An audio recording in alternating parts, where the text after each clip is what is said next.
ಸ್ತ್ರೀ ರೋಗದಲ್ಲಿ ಕಾಮನ್ ಆಗಿ ನಾವು ನೋಡುವಂತ ಸರ್ಜರಿಗಳಂದ್ರೆ ಈ ಫೈಬ್ರಾಯ್ಡ್ಸ್ ಅಂತ ನೀವು ಕೇಳಿರಬಹುದು. ಗರ್ಭಕೋಶದಲ್ಲಿ ಹುಟ್ಟಿರುವಂತ ಗಡ್ಡೆಗಳು ಅಂತ ನಾವೇನ್ ಹೇಳ್ತೇವೆ, ಅದನ್ನು ನಾವು ಈಸಿಲಿ ಲ್ಯಾಪ್ರೋಸ್ಕೋಪಿಯಲ್ಲಿ ರಿಮೂವ್ ಮಾಡ್ತೇವೆ. ಇನಿಷಿಯಲ್ ಆಗಿ ಲ್ಯಾಪ್ರೋಸ್ಕೋಪಿ ಶುರುವಾದಾಗ ಮನುಷ್ಯರು ನಾಯಿಗಳ ಮೇಲೆ ಲ್ಯಾಪ್ರೋಸ್ಕೋಪಿಯನ್ನು ಮಾಡ್ತಾ ಇದ್ರು. ಇನ್ನು ಮುಂದೆ I think in another 20-30 years almost open ಸರ್ಜರಿಗಳು ವ್ಯಾನಿಶ್ ಆಗಿ I think almost all the surgeries will be converted into laparoscopy. ಈಗ ನಾರ್ಮಲ್ ಆಗಿ ನಾವು ಓಪನ್ ಸರ್ಜರಿ ಮಾಡಿದಾಗ ಹೆಚ್ಚಿನ ಪೇಷಂಟ್ಸ್ ಗೆ ರಿಕವರ್ ಆಗ್ಲಿಕ್ಕೆ 1-2 ತಿಂಗಳು ಮಿನಿಮಮ್ ಬೇಕಾಗ್ತದೆ. ವೆರಸ್ ಲ್ಯಾಪ್ರೋಸ್ಕೋಪಿಯಲ್ಲಿ this recovery time has reduce to almost about 7 to 10 days ಅಂತಾನೆ ಹೇಳ್ಬೋದು. ಈಗ ಹೊಸದಾಗಿ ವಿ ನೋಟ್ಸ್ ಅಂತ ಬಂದಿದೆ, basically natural orifice transluminal endoscopic surgery ಅಂತ ನಾವೇ ಹೇಳ್ತೇವೆ. ಇದು completely scarless. It's not scarless, but scar ನಿಮ್ಗೆ ಕಾಣುವುದಿಲ್ಲ. ನಾರ್ಮಲ್ ಆಗಿ ನಾವು ಓಪನ್ ಸರ್ಜರಿಗೆ ಪ್ರತಿ ರೋಗಿಯ ಹೊಟ್ಟೆಯನ್ನು ಒಂದು 15-20 ಸೆಂಟಿಮೀಟರ್ ವರೆಗೆ ಓಪನ್ ಮಾಡಿ ಹೊಟ್ಟೆಯ 7 ಲೇಯರ್ಸ್ ಅನ್ನು ಕಟ್ ಮಾಡಿ ಒಳಗೆ ಹೋಗಿರ್ತೇವೆ. ವೆರಸ್ ಲ್ಯಾಪ್ರೋಸ್ಕೋಪಿಯಲ್ಲಿ ಇದೇ ಸರ್ಜರಿಯನ್ನು ನಾವು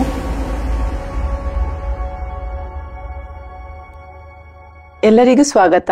ಇಂದು ನಮ್ಮ ಜೊತೆ ಇದ್ದಾರೆ ಡಾಕ್ಟರ್ ಆರ್ತಿಕಾ ಶೆಟ್ಟಿ ಅವರು ಎಜೆ ಆಸ್ಪತ್ರೆಯ ಒಬಿಜಿ ಮತ್ತು ಲ್ಯಾಪ್ರೋಸ್ಕೋಪಿಕ್ ಸರ್ಜನ್ ಆಗಿರುತ್ತಾರೆ. ಬನ್ನಿ ಅವರ ಜೊತೆ ಮಾತಾಡೋಣ. ಡಾಕ್ಟರ್, ಕಾರ್ಯಕ್ರಮಕ್ಕೆ ಸ್ವಾಗತ. ನಮಸ್ತೆ. ಲ್ಯಾಪ್ರೋಸ್ಕೋಪಿ ಎಂದರೇನು? ಇದು ಓಪನ್ ಸರ್ಜರಿಗೆ ಇದಕ್ಕೂ ವ್ಯತ್ಯಾಸ ಏನು ಮ್ಯಾಮ್? ಈ ಲ್ಯಾಪ್ರೋಸ್ಕೋಪಿ ಅನ್ನುವುದು ಒಂದು ನಾರ್ಮಲ್ ಆಗಿ ಮಾಡುವಂತ ಸರ್ಜರಿಯ ವಿಧಾನ. ಓಪನ್ ಸರ್ಜರಿಗೆ ನಾವು ಇದನ್ನು ಕಂಪೇರ್ ಮಾಡಿದರೆ ಇಲ್ಲಿ ಕೆಲವೇ ತೂತುಗಳಿಂದ ನಾವು ಸರ್ಜರಿಯನ್ನು ಕಂಪ್ಲೀಟ್ ಆಗಿ ಮುಗಿಸ್ತೇವೆ. ನಾರ್ಮಲ್ ಆಗಿ ನಾವು ಓಪನ್ ಸರ್ಜರಿಗೆ ಪ್ರತಿ ರೋಗಿಯ ಹೊಟ್ಟೆಯನ್ನು ಒಂದು 15-20 ಸೆಂಟಿಮೀಟರ್ ವರೆಗೆ ಓಪನ್ ಮಾಡಿ ಹೊಟ್ಟೆಯ 7 ಲೇಯರ್ಸ್ ಅನ್ನು ಕಟ್ ಮಾಡಿ ಒಳಗೆ ಹೋಗಿರ್ತೇವೆ. ವೆರಸ್ ಲ್ಯಾಪ್ರೋಸ್ಕೋಪಿಯಲ್ಲಿ ಇದೇ ಸರ್ಜರಿಯನ್ನು ನಾವು ಕೇವಲ 3-4 ತೂತುಗಳು, which are almost about 3-5 mm, ಅರ್ಧ ಸೆಂಟಿಮೀಟರ್ ತೂತುಗಳಲ್ಲಿ ಕಂಪ್ಲೀಟ್ ಸರ್ಜರಿಯನ್ನು ಮುಗಿಸ್ತೇವೆ. ಲ್ಯಾಪ್ರೋಸ್ಕೋಪಿಯಲ್ಲಿ ಲ್ಯಾಪ್ರೋಸ್ಕೋಪ್ ಎನ್ನುವ ಉಪಕರಣವನ್ನು ಬೆಳಕಿನ ಮೂಲ ಹಾಗೂ ಕ್ಯಾಮೆರಾ ಹೆಡ್ಗೆ ಕನೆಕ್ಟ್ ಮಾಡಿ ರೋಗಿ ಒಳಗೆ ನೋಡುತ್ತೇವೆ. ಆಮೇಲೆ ಉಳಿದ ತೂತುಗಳು ಅಂದ್ರೆ 2-3 ತೂತುಗಳಲ್ಲಿ ಬೇರೆ ಬೇರೆ ತರದ ಇನ್ಸ್ಟ್ರೂಮೆಂಟ್ಸ್ ಅನ್ನು ಇನ್ಸರ್ಟ್ ಮಾಡಿ ಸರ್ಜರಿಯನ್ನು ಸಂಪೂರ್ಣಗೊಳಿಸುತ್ತೇವೆ. ಸಾಮಾನ್ಯವಾಗಿ ಯಾವ ಆಪರೇಷನ್ಗಳಿಗೆ ಈ ಲ್ಯಾಪ್ರೋಸ್ಕೋಪಿಯನ್ನು ಯೂಸ್ ಮಾಡ್ತಾರೆ? ನಾರ್ಮಲ್ ಆಗಿ ನಾವು ಈಗ ಯಾವುದೇ ಓಪನ್ ಸರ್ಜರಿ ಮಾಡ್ತೇವೆ ಅದೇ ಸರ್ಜರಿಯನ್ನು ನಾವು ಲ್ಯಾಪ್ರೋಸ್ಕೋಪಿಕಲ್ಲಿ ಮಾಡಬಹುದು. ಸೊ ನಾವು ಸ್ತ್ರೀ ರೋಗದಲ್ಲಿ ಕಾಮನ್ ಆಗಿ ನಾವು ನೋಡುವಂತ ಸರ್ಜರಿಗಳಂದ್ರೆ ಈ ಫೈಬ್ರಾಯ್ಡ್ಸ್ ಅಂತ ನೀವು ಕೇಳಿರಬಹುದು. ಗರ್ಭಕೋಶದಲ್ಲಿ ಹುಟ್ಟಿರುವಂತ ಗಡ್ಡೆಗಳು ಅಂತ ನಾವೇನ್ ಹೇಳ್ತೇವೆ, ಅದನ್ನು ನಾವು ಈಸಿಲಿ ಲ್ಯಾಪ್ರೋಸ್ಕೋಪಿಯಲ್ಲಿ ರಿಮೂವ್ ಮಾಡ್ತೇವೆ. ಇದರಲ್ಲಿ 2 ತರದ ಸರ್ಜರಿಗಳು ಬರುತ್ತದೆ. ಒಂದು ಫೈಬ್ರಾಯ್ಡ್ ಅನ್ನು ಮಾತ್ರ ತೆಗೆಯುವಂತದ್ದು, ವಿಚ್ ಇಸ್ ಕಾಲ್ಡ್ ಲ್ಯಾಪ್ರೋಸ್ಕೋಪಿಕ್ ಮಯೋಮೆಕ್ಟಮಿ ಅಂತ ಹೇಳ್ತೇವೆ. ಅಂಡ್ ಕೆಲವೊಮ್ಮೆ ಕೆಲವು ಏಜ್ ಆದ ಸ್ತ್ರೀಯರಲ್ಲಿ ನಾವು ಕಂಪ್ಲೀಟ್ ಗರ್ಭಕೋಶವನ್ನೇ ತೆಗಿತೇವೆ. ಇದಕ್ಕೆ ಹಿಸ್ಟೆಕ್ಟಮಿ ಅಂತ ಹೇಳ್ತೇವೆ, ಲ್ಯಾಪ್ರೋಸ್ಕೋಪಿಕ್ ಹಿಸ್ಟೆಕ್ಟಮಿ ಅಂತ ಹೇಳ್ತೇವೆ. ನೆಕ್ಸ್ಟ್ ಸೆಕೆಂಡ್ ನಾವು ಮೇಜರ್ ಆಗಿ ಲ್ಯಾಪ್ರೋಸ್ಕೋಪಿ ಉಪಯೋಗಿಸುವುದು ಎಂಡೋಮೆಟ್ರಿಯೋಸಿಸ್ ಅಂತ ಅನ್ನುವ ಕಾಯಿಲೆಗೆ. ಇನ್ಫ್ಯಾಕ್ಟ್ ಎಂಡೋಮೆಟ್ರಿಯೋಸಿಸ್ ಅನ್ನುವ ಕಾಯಿಲೆಗೆ laparoscopy is something called as gold standard ಅಂತ ಹೇಳ್ತೇವೆ. ಅಂದ್ರೆ ಕಂಪ್ಲೀಟ್ ಆಗಿ ಅಂಟಿರುವ ಎಲ್ಲಾ ಎಂಡೋಮೆಟ್ರಿಯಾಟಿಕ್ ಕಣಗಳನ್ನು ನಾವು ಲ್ಯಾಪ್ರೋಸ್ಕೋಪಿಯಲ್ಲಿ ಸಂಪೂರ್ಣವಾಗಿ ಕ್ಲಿಯರ್ ಮಾಡಿ ರೋಗಿಗೆ ಕಂಪ್ಲೀಟ್ ಪೇನ್ ಫ್ರೀ ಲೈಫ್ ಅನ್ನು ಲ್ಯಾಪ್ರೋಸ್ಕೋಪಿಯಿಂದ ಕೊಡಬಹುದಾಗಿದೆ. ಮತ್ತೆ ಕಾಮನ್ ಆಗಿ ನೀವು ಕೇಳೋದು ಚಿಕ್ಕ ಮಕ್ಕಳಲ್ಲಿ ಸಿಸ್ಟ್ ಅಂತ ಕೇಳಿರ್ಬೋದು, ನೀರು ಗುಳ್ಳೆ ಆಗಿರ್ತದೆ ಅಂಡಾಶಯದಲ್ಲಿ. ಇದನ್ನೆಲ್ಲ ಕಾಮನ್ ಆಗಿ ಲ್ಯಾಪ್ರೋಸ್ಕೋಪಿಯಲ್ಲಿ ತೆಗೆಯಬಹುದು. ನೆಕ್ಸ್ಟ್ ಇಂಪಾರ್ಟೆಂಟ್ ಯೂಸ್ ಅಂತ ನಾವೇನು ಲ್ಯಾಪ್ರೋಸ್ಕೋಪಿಕ್ ಸರ್ಜರಿ ಹೇಳ್ತೇವೆ ಅಂದ್ರೆ, ನೀವೀಗ ಕೇಳ್ಬೋದು ಗರ್ಭಕೋಶ ಜಾರಿತ್ತು, ತೆಗ್ದಾಗಿದೆ, ಆಮೇಲೆ ಮತ್ತೆ ಜಾರಿ ಬಂದಿದೆ ಅಂತ ನೀವು ಕೇಳ್ಬೋದು. ಅದಕ್ಕೆ ನಾವು ವಾಲ್ಟ್ ಪ್ರೊಲ್ಯಾಪ್ಸ್ ಅಂತ ಹೇಳ್ತೇವೆ. ಇದನ್ನು ಕೂಡ ಲ್ಯಾಪ್ರೋಸ್ಕೋಪಿಯಲ್ಲಿ ಈಸಿಯಾಗಿ ಡೀಲ್ ಮಾಡಬಹುದು. ನೆಕ್ಸ್ಟ್ ಕಾಮನ್ ನಾವಾಗಿ ಕೇಳುವಂತದ್ದು ಈ ಏಜ್ ಆದ ಮೇಲೆ ಮೂತ್ರ ಕಂಟ್ರೋಲ್ ಇಲ್ಲದೆ ಇರುವುದು, ಮೂತ್ರ ಲೀಕ್ ಆಗ್ತಾ ಉಂಟು ಅಂತ ಕೇಳಿರೋದು. ಅದನ್ನು ಕೂಡ ಲ್ಯಾಪ್ರೋಸ್ಕೋಪಿಯಲ್ಲಿ ಈಸಿಯಾಗಿ ಟ್ಯಾಕಲ್ ಮಾಡಬಹುದು. ಇನ್ನು ಕಾಮನ್ ಆಗಿ ನಾವು ಕೇಳ್ತೇವೆ ಕ್ಯಾನ್ಸರ್ ಲ್ಯಾಪ್ರೋಸ್ಕೋಪಿಯಲ್ಲಿ ಟ್ರೀಟ್ ಮಾಡಬಹುದು ಅಂತ. Yes, definitely early stage cancers ಏನಿರ್ತದೆ ಅದು ಈಸಿಯಾಗಿ ಲ್ಯಾಪ್ರೋಸ್ಕೋಪಿಯಲ್ಲಿ ಟ್ರೀಟ್ ಮಾಡಬಹುದು. ಇಂದಿನ ತನಕ ಲ್ಯಾಪ್ರೋಸ್ಕೋಪಿ ಸರ್ಜರಿ ಹೇಗೆ ಬೆಳೆದು ಬಂದಿದೆ ಮ್ಯಾಮ್? ಲ್ಯಾಪ್ರೋಸ್ಕೋಪಿಕ್ ಸರ್ಜರಿ ಅಂತದ್ದು ಹೊಸದಾಗಿ ಬೆಳೆದಿರುವಂತಹ ಒಂದು ತಂತ್ರಜ್ಞಾನ ಏನೂ ಅಲ್ಲ. 1900 ಇಸ್ವಿಯಲ್ಲಿ ಲ್ಯಾಪ್ರೋಸ್ಕೋಪಿ ಆಗ್ತಾ ಇತ್ತು. ಇನಿಷಿಯಲ್ ಆಗಿ ಲ್ಯಾಪ್ರೋಸ್ಕೋಪಿ ಶುರುವಾದಾಗ ಮನುಷ್ಯರು ನಾಯಿಗಳ ಮೇಲೆ ಲ್ಯಾಪ್ರೋಸ್ಕೋಪಿಯನ್ನು ಮಾಡ್ತಾ ಇದ್ರು. ನಾಯಿಯ ಹೊಟ್ಟೆಗೆ ನಾವು ಗ್ಯಾಸ್ ಅನ್ನು ತುಂಬಿ ಒಂದು ಚಿಕ್ಕ ತೂತು ಮಾಡಿ ಕ್ಯಾಮೆರಾದಲ್ಲಿ ನಾಯಿಯ ಅಂಗಾಂಗಗಳನ್ನು ಪರಿಶೋಧನೆ ಮಾಡ್ತಾ ಇದ್ರು. ಅದು ಕ್ರಮೇಣವಾಗಿ ಡೆವಲಪ್ ಆಗ್ತಾ ಬಂದು ನಿಧಾನವಾಗಿ ಮನುಷ್ಯರಲ್ಲಿ ಲ್ಯಾಪ್ರೋಸ್ಕೋಪಿ ಯೂಸ್ ಆಗ್ಲಿಕ್ಕೆ ಶುರುವಾಯಿತು. ಅರ್ಲಿ 1950s ಅಲ್ಲಿ ಏನ್ ಮಾಡ್ತಾ ಇದ್ರಂತೆ, ಕೆಲವರಿಗೆ ಹೊಟ್ಟೆ ನೋವು ಇರ್ತದೆ, ಅದಕ್ಕೆ ಕಾರಣ ಏನಂತ ಗೊತ್ತಾಗ್ತಾ ಇಲ್ಲ. ಅವಾಗ CT MRI ಅಷ್ಟು ಬೆಳೆದಿರ್ಲಿಲ್ಲ. ಅಂತ ಪೇಷಂಟ್ಸ್ ಅಲ್ಲಿ ಚಿಕ್ಕ ತೂತನ್ನು ಮಾಡಿ ಹೊಟ್ಟೆಗೆ ಗಾಳಿಯನ್ನು ತುಂಬಿಸಿ ಹೊಟ್ಟೆಗೆ ಲೈಟ್ ಅನ್ನು ಬಿಟ್ಟು ಕ್ಯಾಮರಾದಲ್ಲಿ ನೋಡ್ತಾ ಇದ್ವಿ ಇನಿಷಿಯಲಿ. ಆಮೇಲೆ ಏನಾಯ್ತಂತ ಹೇಳಿದ್ರೆ ಸಮ್ ಸರ್ಜನ್ಸ್ ಥಾಟ್ ನೋಡುದು ಮಾತ್ರ ಯಾಕೆ, ನಾವು ಸರ್ಜರಿಯನ್ನು ಕೂಡ ಇದರಲ್ಲಿ ಮಾಡಬಹುದು ಅಂತ. So the laparoscopic surgery, the first laparoscopic surgery ಏನಾಗಿದೆ ಅದು ಒಬ್ರು ಗೈನಕಾಲಜಿಸ್ಟ್ ಅಪೆಂಡಿಕ್ಸ್ ಅನ್ನು ರಿಮೂವ್ ಮಾಡಿದ್ರು. ಓಕೆ, ಆಮೇಲೆ ಸರ್ಜರಿ ವೃದ್ಧಿ ಆಗ್ತಾ ಬಂತು. ಆಮೇಲೆ ಅಪೆಂಡಿಕ್ಸ್ ಆಯಿತು, ಮತ್ತೆ ಓವೇರಿಯನ್ ಸಿಸ್ಟ್ ತೆಗೆದ್ರು, ಮತ್ತೆ ಈ ಸಂತಾನ ಬಂದ್ ಮಾಡಲಿಕ್ಕೆ ನಾವೇನು ಆಪರೇಷನ್ ಮಾಡ್ತೇವೆ, ಟ್ಯೂಬಲ್ ಲೈಗೇಷನ್ ಸರ್ಜರೀಸ್ ಇರ್ತದೆ, ಅದು ಮಾಡಲಿಕ್ಕೆ ಶುರು ಮಾಡಿದ್ರು. ಈಗೀಗ ಆಲ್ಮೋಸ್ಟ್ ಎಲ್ಲ ಸರ್ಜರಿಗಳು ಲ್ಯಾಪ್ರೋಸ್ಕೋಪಿಕ್ ಆಗಿ ಆಗ್ತಾ ಇವೆ. ಈಗ ಲ್ಯಾಪ್ರೋಸ್ಕೋಪಿಕ್ ಅಲ್ಲಿ ಗರ್ಭಕೋಶ ತೆಗೆಯುವ ಸರ್ಜರಿ ಅಂತ ನಾವೇನು ಹೇಳ್ತೇವೆ, ಆ ಸರ್ಜರಿ ಕೂಡ ಆಲ್ಮೋಸ್ಟ್ ಈಗ ಫಸ್ಟ್ ಸರ್ಜರಿ ಮಾಡಿ 40 ವರ್ಷಗಳೇ ಆಗಿವೆ. ಸೊ ಇನ್ನು ಮುಂದೆ I think in another 20-30 years almost open ಸರ್ಜರಿಗಳು ವ್ಯಾನಿಶ್ ಆಗಿ I think almost all the surgeries will be converted into laparoscopy. ಈ ಲ್ಯಾಪ್ರೋಸ್ಕೋಪಿ ಮತ್ತೆ ಓಪನ್ ಸರ್ಜರಿಗಳ ಮೇಜರ್ ವ್ಯತ್ಯಾಸ ಏನು ಮ್ಯಾಮ್? ಲ್ಯಾಪ್ರೋಸ್ಕೋಪಿ ಮತ್ತೆ ಓಪನ್ ಸರ್ಜರಿಗಳಲ್ಲಿ ಮೇಜರ್ 3 ವ್ಯತ್ಯಾಸಗಳು ಬರ್ತವೆ. ಒಂದು, ನೋವಿಂದು ಲೆವೆಲ್ಸ್. ಸೆಕೆಂಡ್ ಅಂತ ಹೇಳೋದು ನಾವು ಚೇತರಿಕೆಯ ಸಮಯ, ಅಂದ್ರೆ ಸರ್ಜರಿ ಆದ್ಮೇಲೆ ರಿಕವರಿ ಆಗುವಂತ ಟೈಮ್. ಅಂಡ್ ಮೂರನೇದು ಗಾಯ ಒಣಗುವಂಥದ್ದು. ನಾವೀಗ ಫಸ್ಟ್ ನೋವಿದು ಬಗ್ಗೆ ಹೇಳಬೇಕಾದ್ರೆ, ಈಗ ನಾವು ಓಪನ್ ಸರ್ಜರಿ ಮಾಡಿದಾಗ ಯಾರಿಗಾದ್ರೂ 100% ನೋವು ಅಂತ ಹೇಳಿದ್ರೆ ಲ್ಯಾಪ್ರೋಸ್ಕೋಪಿಯಲ್ಲಿ ಆ ನೋವಿನ ಪ್ರಮಾಣ 5%ಗೆ ಬರ್ತದೆ. ಈಗ ನಮ್ಮ ಮೆಜಾರಿಟಿ ಆಫ್ ದ ಪೇಷಂಟ್ಸ್ ಅಲ್ಲಿ ನಾವು ಲ್ಯಾಪ್ರೋಸ್ಕೋಪಿ ಮಾಡಿದಾಗ ಅವರಿಗೆ ಮೇಜರ್ ಪೇನ್ ಕಿಲ್ಲರ್ ಏನು ಹಾಕುದಿಲ್ಲ. ಅವರು ಮನೆಗೆ ಮರುದಿನ ಹೋಗುವಾಗ we just give them Dolo, ಈ ಪ್ಯಾರಾಸ್ಟಮಾಲ್ ಅಂತ ನಾವೇನ್ ಕೇಳ್ತೇವೆ ಅದನ್ನು ಮಾತ್ರ ಕೊಡ್ತೇವೆ. So majority of them don't have absolutely any pain. Within 48 hours they feel like ಸರ್ಜರಿದು ಮೊದಲು ಅವರು ಹೇಗೆ ಇದ್ರು ಹಾಗೆ ಫೀಲಿಂಗ್ ಇರ್ತದೆ. ಸೆಕೆಂಡ್ ನಾವೆಂತ ಹೇಳ್ತೇವೆ ಅಂದ್ರೆ ಗಾಯ. ಇದು ಮೇಜರ್ ಕನ್ಸರ್ನ್ ಪೇಷಂಟ್ಸ್ಗೆ ಸರ್ಜರಿ ಆಗುವಾಗ. ನೀವು ಕೇಳಿರ್ಬೋದು, ನನಗೆ ಶುಗರ್ ಉಂಟು, ಗಾಯ ಉಣಗ್ತದಾ ಇಲ್ವಾ, ಡಾಕ್ಟರ್ ಸರ್ಜರಿ ಹೇಳಿದ್ದಾರೆ. ಅದೇ ಪೇಷಂಟ್ಸ್ ಇದು ಭಯಂಕರ ದೊಡ್ಡ ಟೆನ್ಷನ್ ಆಗಿರ್ತದೆ, ಅದು ಉಣಗ್ತದಾ ಇಲ್ವಾ ಅಂತ. ಸೊ ಈಗ ಲ್ಯಾಪ್ರೋಸ್ಕೋಪಿ ಬಂದ ಮೇಲೆ ಏನಾಗಿದೆ ಅಂದ್ರೆ 2-3 ಭಯಂಕರ ಚಿಕ್ಕ ತೂತುಗಳಿಂದ ಸರ್ಜರಿ ಆಗೋದ್ರಿಂದ ಈ ಊಂಡ್ ಕೇರ್ ಅಥವಾ ಗಾಯ ಒಣಗುವಂತ ಒಂದು ಸ್ಟ್ರೆಸ್ ಪೇಷಂಟ್ಸ್ಗೆ ಇಲ್ಲದೆ ಆಗಿದೆ. So majority of the laparoscopy patients ಅಲ್ಲಿ infection rates are very very less, almost 0.1% ಅಂತವೇ ನಾವು ಹೇಳ್ಬಹುದು. ಮೂರನೇ ಇಂಪಾರ್ಟೆಂಟ್ ಡಿಫರೆನ್ಸ್ ಏನಂತ ಹೇಳಿದ್ರೆ ರಿಕವರಿ ಟೈಮ್. ಈಗ ನಾರ್ಮಲ್ ಆಗಿ ನಾವು ಓಪನ್ ಸರ್ಜರಿ ಮಾಡಿದಾಗ ಹೆಚ್ಚಿನ ಪೇಷಂಟ್ಸ್ಗೆ ರಿಕವರ್ ಆಗಲಿಕ್ಕೆ 1-2 ತಿಂಗಳು ಮಿನಿಮಮ್ ಬೇಕಾಗ್ತದೆ. ವೆರಸ್ ಲ್ಯಾಪ್ರೋಸ್ಕೋಪಿಯಲ್ಲಿ this recovery time has reduce to almost about 7 to 10 days ಅಂತಾನೆ ಹೇಳ್ಬೋದು. ಆಲ್ಮೋಸ್ಟ್ 7 ದಿನದಲ್ಲಿ ಕಂಪ್ಲೀಟ್ ಆಗಿ ಪೇಷಂಟ್ಸ್ ರಿಕವರ್ ಆಗ್ತಾರೆ. ಅಂಡ್ ಆಸ್ಪತ್ರೆಯಿಂದ ಆಲ್ಮೋಸ್ಟ್ 99.9% ಆಫ್ ಅವರ್ ಪೇಷಂಟ್ಸ್ 24 ಗಂಟೆಯಲ್ಲಿ ಡಿಸ್ಚಾರ್ಜ್ ಆಗ್ತಾ ಇದ್ದಾರೆ. ಇನ್ನು ಸೆಕೆಂಡ್ ಇಂಪಾರ್ಟೆಂಟ್ ಬೆನಿಫಿಟ್ಸ್ ಅಂತ ಹೇಳ್ಬೇಕಂದ್ರೆ, ನಾವು ಬ್ಲಡ್ ಲಾಸ್, ಸರ್ಜರಿಯಲ್ಲಿ ಆಗುವಂತ ರಕ್ತಸ್ರಾವ ಲ್ಯಾಪ್ರೋಸ್ಕೋಪಿಯಲ್ಲಿ ತುಂಬಾ ಕಮ್ಮಿ ಇರ್ತದೆ. ಯಾಕಂದ್ರೆ ನಾವು ಕ್ಯಾಮ್ರಾದಿಂದ ಸರ್ಜರಿ ಮಾಡೋದ್ರಿಂದ ರಕ್ತ ಕಣಗಳು ಹೊರಗೆ ಬರೋದು ತುಂಬಾ ಕಮ್ಮಿ ಇರ್ತದೆ. ಸೊ ಯೂಶಲಿ ಟ್ರಾನ್ಸ್ಫ್ಯೂಷನ್ ಅಂದ್ರೆ ರಕ್ತ ಕೊಡಬೇಕಾದಂತ ಸಂದರ್ಭಗಳು ತುಂಬಾ ಕಮ್ಮಿ ಲ್ಯಾಪ್ರೋಸ್ಕೋಪಿಯಲ್ಲಿ. ಅದಲ್ಲದೆ ಗಾಯ ಚಿಕ್ಕದಿರೋದ್ರಿಂದ ಕಣ್ಣಿಗೆ ಕಾಣಿಸೋದ್ರಿಂದ ಕಾಸ್ಮೆಸಿಸ್ ಅಂತ ಏನ್ ಹೇಳ್ತೇವೆ ಅದು ಕೂಡ ತುಂಬಾ ಬೆಟರ್ ಇರ್ತದೆ ಲ್ಯಾಪ್ರೋಸ್ಕೋಪಿಯಲ್ಲಿ. ಹರ್ನಿಯಾ ಆಗುವಂತ ಚಾನ್ಸಸ್ ಮುಂದೆ, ಅಂದ್ರೆ ನಾವು ಕೇಳಿರ್ಬೋದು ಮೊದಲು ಓಪನ್ ಸರ್ಜರಿ ಆಗಿದೆ ಈಗ ಹರ್ನಿಯಾ ಬಂದಿದೆ ಅಂತ, ಈ ತರ ಚಾನ್ಸ್ಗಳು ಕೂಡ ಲ್ಯಾಪ್ರೋಸ್ಕೋಪಿಯಲ್ಲಿ ಆಲ್ಮೋಸ್ಟ್ ಇಲ್ಲ. ಯಾಕಂದ್ರೆ ಗಾಯ ತುಂಬಾ ಚಿಕ್ಕದಿರುವುದರಿಂದ ಹರ್ನಿಯಾ ಬರುವ ಚಾನ್ಸಸ್ ತುಂಬಾ ಕಮ್ಮಿ. ಮ್ಯಾಮ್, ಇದು ಲ್ಯಾಪ್ರೋಸ್ಕೋಪಿ ಬಗ್ಗೆ ಕೆಲವರ ಮಿತ್ಸ್ ಅಂದ್ರೆ ಈ ತಪ್ಪು ಕಲ್ಪನೆಗಳ ಬಗ್ಗೆ ಮಾತಾಡೋಣ. ಎಸ್, ಈ ಲ್ಯಾಪ್ರೋಸ್ಕೋಪಿ ಓಪನ್ ಸರ್ಜರಿ ಅಷ್ಟೇ ಪರಿಣಾಮಕಾರಿಯಾ? ಇದು ಸಾಮಾನ್ಯವಾಗಿ ನಾವು ಕೇಳುವುದೇನೆಂದರೆ, ಡಾಕ್ಟ್ರೇ ಸರ್ ಏನಾದರೂ ಸ್ವಲ್ಪ ಉಳಿತದ ಲ್ಯಾಪ್ರೋಸ್ಕೋಪಿ ಮಾಡುವಾಗ? ಡೆಫಿನೆಟ್ಲಿ ಏನು ಉಳಿಯುವುದಿಲ್ಲ. ಯಾಕಂದ್ರೆ ನಾವು ಲ್ಯಾಪ್ರೋಸ್ಕೋಪಿಯಲ್ಲಿ ಸರ್ಜರಿ ಮಾಡುವಾಗ ನಾರ್ಮಲ್ ಕಣ್ಣಿಗೆ ಕಾಣುವುದಕ್ಕಿಂತ 10x ಮ್ಯಾಗ್ನಿಫಿಕೇಶನ್ ಅಲ್ಲಿ ಸರ್ಜರಿ ಮಾಡ್ತಾ ಇರ್ತೇವೆ. ಸೊ ಯಾವುದೇ ಕಾಯಿಲೆ ಉಳಿಯುವಂತ ಸಂದರ್ಭಗಳು ಚಾನ್ಸೇ ಇಲ್ಲ ಅದರಲ್ಲಿ. ಈ ಸಿಂಪಲ್ ಕೇಸಸ್ ಎಲ್ಲ ಮಾಡಬಹುದಾ ಮ್ಯಾಮ್ ಇದರಲ್ಲಿ? ನಾರ್ಮಲ್ ಆಗಿ ನಾವು ಕೇಳಿ ಬರುವಂತದಂದ್ರೆ ಸಿಂಪಲ್ ಕೇಸಸ್ ಮಾತ್ರ ಮಾಡಬಹುದು. ಕಾಂಪ್ಲೆಕ್ಸ್ ಕೇಸಸ್ ಲ್ಯಾಪ್ರೋಸ್ಕೋಪಿಯಲ್ಲಿ ಮಾಡ್ಲಿಕ್ಕೆ ಆಗುದಿಲ್ಲ, ಕ್ಲಿಷ್ಟಕರ ಸರ್ಜರಿಗಳನ್ನು ಮಾಡ್ಲಿಕ್ಕೆ ಆಗುದಿಲ್ಲ ಅನ್ನುವಂಥದ್ದು. ಅದು ಈ early 2000s ಅಲ್ಲಿ ಲ್ಯಾಪ್ರೋಸ್ಕೋಪಿ ಇನಿಷಿಯಲಿ ಡೆವಲಪ್ ಆದಾಗ ತುಂಬಾ ಸಿಂಪಲ್ ಕೇಸಸ್ ಮಾತ್ರ ಮಾಡ್ತಾ ಇದ್ರು. ಚಿಕ್ಕ ಸಿಸ್ಟ್ಗಳು, ಚಿಕ್ಕ ಫೈಬ್ರಾಯ್ಡ್ಗಳು ಅಂತದನ್ನು ಮಾತ್ರ ಮಾಡ್ತಾ ಇದ್ರು. ಬಟ್ ಕಾಲ ಮುಂದುವರೆದ ಹಾಗೆ ಅಡ್ವಾನ್ಸ್ ಲ್ಯಾಪ್ರೋಸ್ಕೋಪಿಕ್ ಸರ್ಜನ್ಸ್ಗಳು ಈಗ ಯಾವುದೇ ಕಾಯಿಲೆಯನ್ನು ಆಲ್ಮೋಸ್ಟ್ ಓಪನ್ ಸರ್ಜರಿಯಲ್ಲಿ ಮಾಡ್ತಾ ಇರುವ ಎಲ್ಲಾ ಸರ್ಜರಿಗಳನ್ನು ಕೂಡ ಲ್ಯಾಪ್ರೋಸ್ಕೋಪಿಕ್ ಅಲ್ಲಿ ಮಾಡ್ಲಾಗ್ತಾ ಇದೆ. ಲ್ಯಾಪ್ರೋಸ್ಕೋಪಿಯಲ್ಲಿ ಕರೆಂಟ್ ಶಾಕ್ ಆದಾಗ ಡ್ಯಾಮೇಜ್ ಆಗ್ತದೆ ಅಂತ ಕೇಳಿಪಟ್ಟಿದೆ, ಅದು ಸತ್ಯವಾ? ಇದು ನಾವು ಸಾಮಾನ್ಯವಾಗಿ ಕೇಳುವಂಥದ್ದು. ಡಾಕ್ಟ್ರೆ ಕರೆಂಟ್ ಅಲ್ಲಿ ಸರ್ಜರಿ ಮಾಡುವಾಗ ಕರೆಂಟ್ ಶಾಕ್ ಆಗಿ ನಮ್ಗೆ ಡ್ಯಾಮೇಜ್ ಆಗ್ತದ ಅಂತ. ನೋ, ಈಗೀಗ ಬರುವ ಉಪಕರಣಗಳೇನಿರ್ತವೆ ಅಂದ್ರೆ ನಾವು ಎಲೆಕ್ಟ್ರೋ ಸರ್ಜಿಕಲ್ ಯೂನಿಟ್ಸ್ ಅಂತ ಹೇಳ್ತೇವೆ, ಅವು ತುಂಬಾ ಶಾಖ ಉತ್ಪತ್ತಿ ಮಾಡುವಾಗ ತುಂಬಾ ಪ್ರಿಸಿಷನ್ ಇಂದ ಶಾಖ ಉತ್ಪತ್ತಿ ಮಾಡ್ತವೆ. ಸೊ ಹಾಗಾಗಿ ಇದರಿಂದ ರಕ್ತಸ್ರಾವ ಕೂಡ ತುಂಬಾ ಕಮ್ಮಿ ಇರ್ತದೆ. ಹಾಗೆ ಹತ್ತಿರ ಇರುವ ಅಂಗಾಂಗಗಳಿಗೆ ಡ್ಯಾಮೇಜ್, ಕೊಲಾಟ್ರಲ್ ಡ್ಯಾಮೇಜ್ ಅಂತ ನಾವೇನ್ ಹೇಳ್ತೇವೆ, ಅದು ಆಲ್ಮೋಸ್ಟ್ ನೆಕ್ಸ್ಟ್ ಟು ನಿಲ್ ಆಗಿದೆ. ಟ್ರೈನ್ಡ್ ಲ್ಯಾಪ್ರೋಸ್ಕೋಪಿಕ್ ಸರ್ಜನ್ಸ್ ಕೈಯಲ್ಲಿ ದ ರಿಸ್ಕ್, ಈಗ ಓಪನ್ ಸರ್ಜರಿ ಅಥವಾ ಲ್ಯಾಪ್ರೋಸ್ಕೋಪಿಕ್ ಸರ್ಜರಿ ಇರ್ಬೋದು, ರಿಸ್ಕ್ ಇಸ್ ದ ಸೇಮ್. ಮೊದಲು ಓಪನ್ ಸರ್ಜರಿ ಆಗಿರ್ತದೆ, ನೆಕ್ಸ್ಟ್ ಅವರಿಗೆ ಲ್ಯಾಪ್ರೋಸ್ಕೋಪಿ ಮಾಡಬಹುದಾ? ಎಸ್, ಡೆಫಿನೆಟ್ಲಿ ಮಾಡಬಹುದು. ಬಿಕಾಸ್ ಹಿಂದಿನ ಸರ್ಜರಿ ಆದವರು, ಫಾರ್ ಎಕ್ಸಾಂಪಲ್ ಈಗ ನಮಗೆ ಸಿಸೇರಿಯನ್ ಆಗಿರ್ಬೋದು ಹಿಂದೆ, ಅಥವಾ ಮದುವೆಗೆ ಮೊದಲು ಕೆಲವು ಗಡ್ಡೆಗಳು ತೆಗೆದಿರಬಹುದು, ಅಂತವರಿಗೆ ಕೂಡ ನಾವು ಈಸಿಯಾಗಿ ಲ್ಯಾಪ್ರೋಸ್ಕೋಪಿ ಮಾಡಬಹುದು. ಇನ್ಫ್ಯಾಕ್ಟ್ ಇಂಥ ಪೇಷಂಟ್ಸ್ಗೆ ಇದು ತುಂಬಾ ಬೆನಿಫಿಷಿಯಲ್. ಯಾಕಂದ್ರೆ ಅವರ ಹೊಟ್ಟೆ ಆಲ್ರೆಡಿ ಒಂದು ಸಲ ಓಪನ್ ಸರ್ಜರಿಗೆ ಕುಯ್ದಿರ್ತಾರೆ. ಸೊ ಈ ಸಲ ನಾವು ಬೇರೆ ಏನಾದ್ರೂ ಸರ್ಜರಿ ಮಾಡುವಾಗ ಅವರಿಗೆ ಆ ಹೊಟ್ಟೆ ಅದೇ ಜಾಗದಲ್ಲಿ ಮತ್ತೆ ಕುಯ್ಯುವ ಕಷ್ಟವನ್ನು ತಪ್ಪಿಸಬಹುದು. ಡೆಫಿನೆಟ್ ಆಗಿ ಹಿಂದೆ ಓಪನ್ ಸರ್ಜರಿ ಆದವರಿಗೆ ಲ್ಯಾಪ್ರೋಸ್ಕೋಪಿ ಮಾಡಬಹುದು. ಈ ಲ್ಯಾಪ್ರೋಸ್ಕೋಪಿ ಹೇಳ್ತಾರಲ್ಲ, ಅದಕ್ಕೆ ಚಾರ್ಜ್ ಎಷ್ಟು, ಕಾಸ್ಟ್ಲಿ ಎಷ್ಟು ಆಗ್ಬೋದು ಅದ್ರದ್ದು? ಒಂದು ಟೈಮ್ ಇದು ವೆಚ್ಚ ನಾವು ಲ್ಯಾಪ್ರೋಸ್ಕೋಪಿ ಓಪನ್ ಸರ್ಜರಿಗೆ ಕಂಪೇರ್ ಮಾಡಿದ್ರೆ ಲ್ಯಾಪ್ರೋಸ್ಕೋಪಿದು ಒಂದು ಸಲದ ವೆಚ್ಚ ತುಂಬಾ ಜಾಸ್ತಿ ಇರಬಹುದು. ಬಟ್ ನೀವು ಓವರ್ ಆಲ್ ವೆಚ್ಚ ಕ್ಯಾಲ್ಕುಲೇಟ್ ಮಾಡಿದ್ರೆ ಈಗ ಅವರ ಚೇತರಿಕೆಯ ಸಮಯ ಇರಬಹುದು, ಕೆಲಸಕ್ಕೆ ರಜೆ ತಗೊಳ್ಳುವಂತ ಇದಿರಬಹುದು, ಅಥವಾ ಕಾಂಪ್ಲಿಕೇಶನ್ಸ್, ಗಾಯ ಒಣಗದೆ ಮತ್ತೆ ಖರ್ಚಾಗುವಂಥದ್ದು, ಇದೆಲ್ಲವನ್ನು ಕಂಪೇರ್ ಮಾಡಿದ್ರೆ ಲ್ಯಾಪ್ರೋಸ್ಕೋಪಿ ಹಾಗೂ ಓಪನ್ ಸರ್ಜರಿಗೆ ಕಾಸ್ಟ್ ಡಿಫರೆನ್ಸ್ ಏನೂ ಇಲ್ಲ. It is almost the same.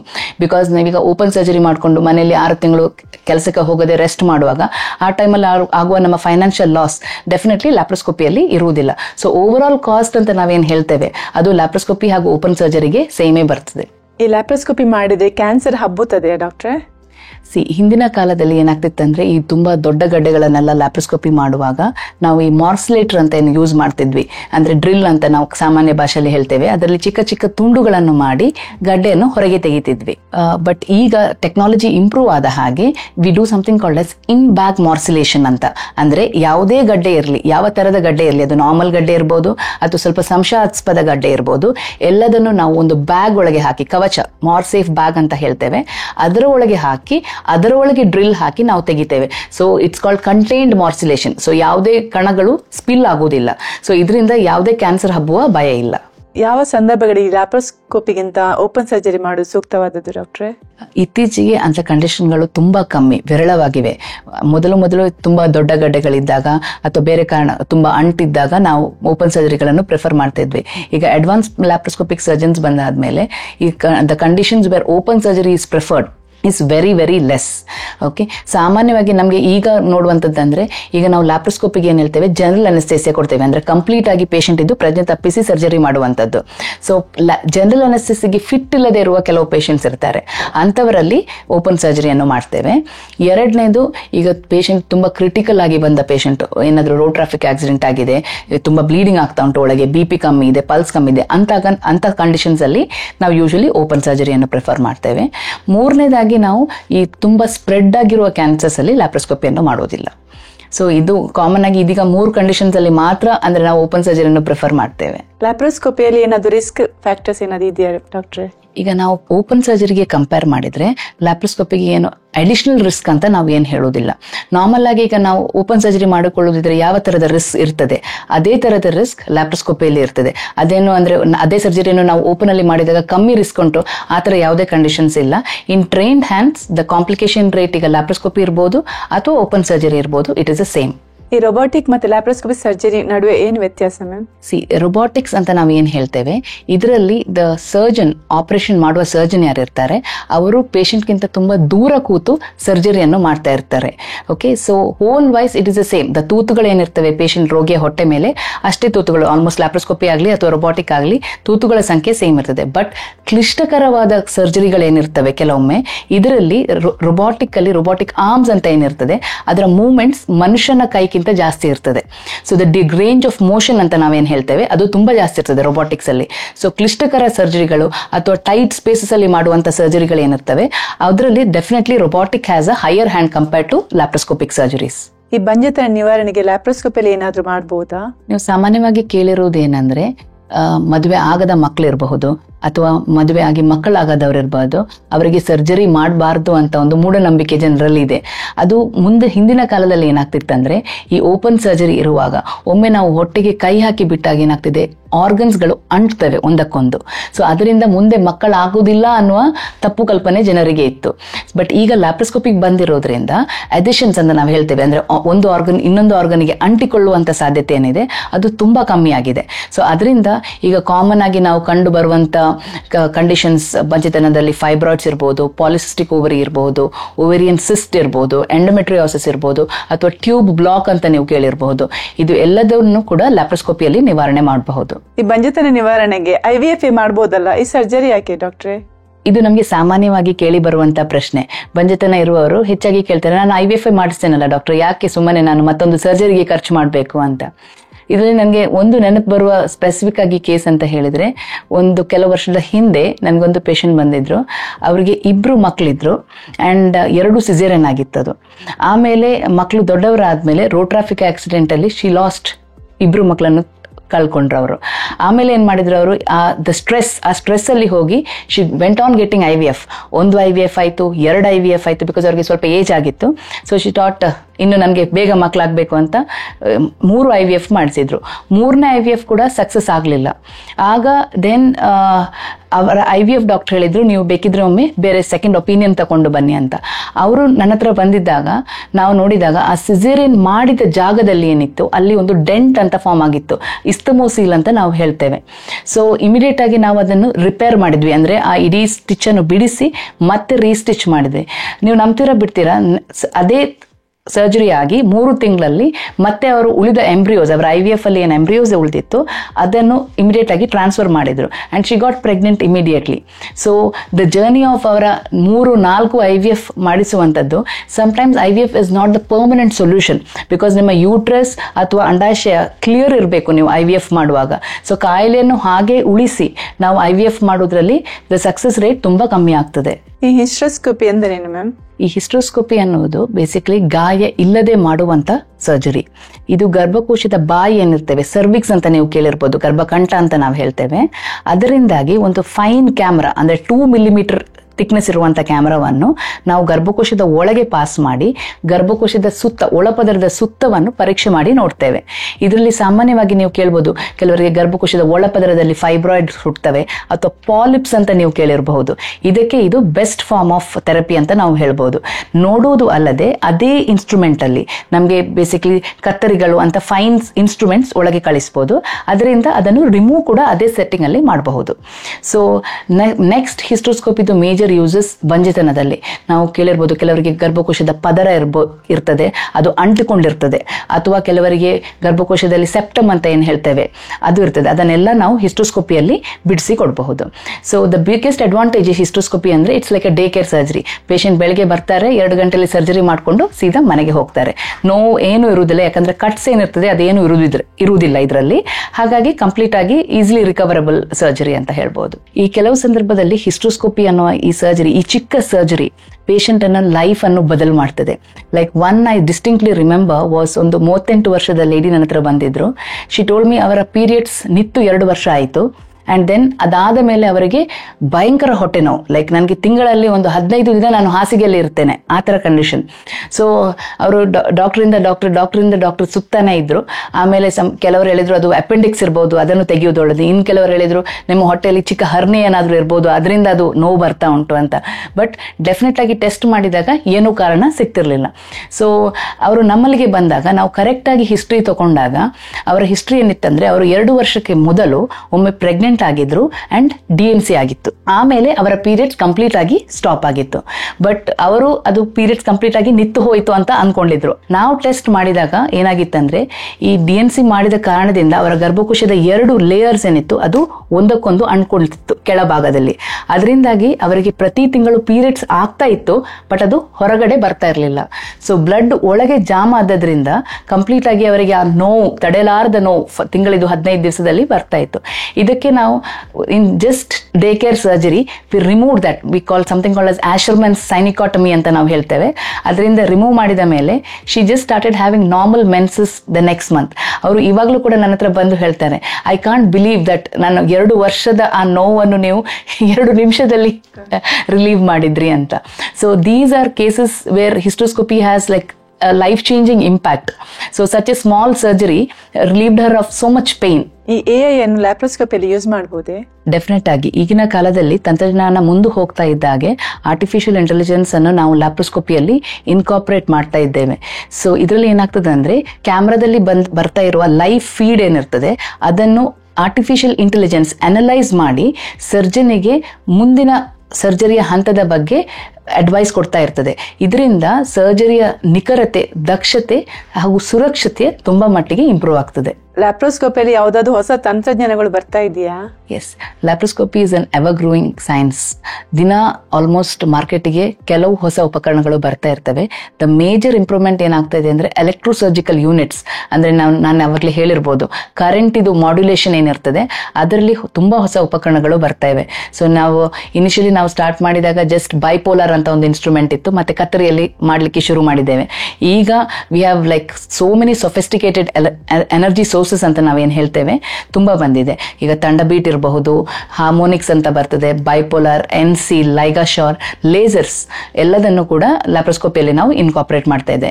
Basically the use of advances ಅಂತ ನಾವು ಏನು ಇರ್ತದೆ, ಅದರಿಂದಾಗಿ ರಕ್ತಸ್ರಾವ ಏನಿರ್ತದೆ ಅದು ಕಂಪ್ಲೀಟ್ ಆಗಿ ಸರ್ಜರಿಯಲ್ಲಿ ತುಂಬಾ ಕಮ್ಮಿ ಆಗಿದೆ. ಒಂದೇ ಹೋಲಲ್ಲಿ ಲ್ಯಾಪ್ರೋಸ್ಕೋಪಿಯನ್ನು ಮಾಡಬಹುದಾ? ಇದು ನೀವು ಕೇಳಿರುವಂತದ್ದು ಏನಂದ್ರೆ ಸಿಂಗಲ್ ಇನ್ಸಿಷನ್ ಲ್ಯಾಪ್ರೋಸ್ಕೋಪಿಕ್ ಸರ್ಜರೀಸ್ ಅಂತ.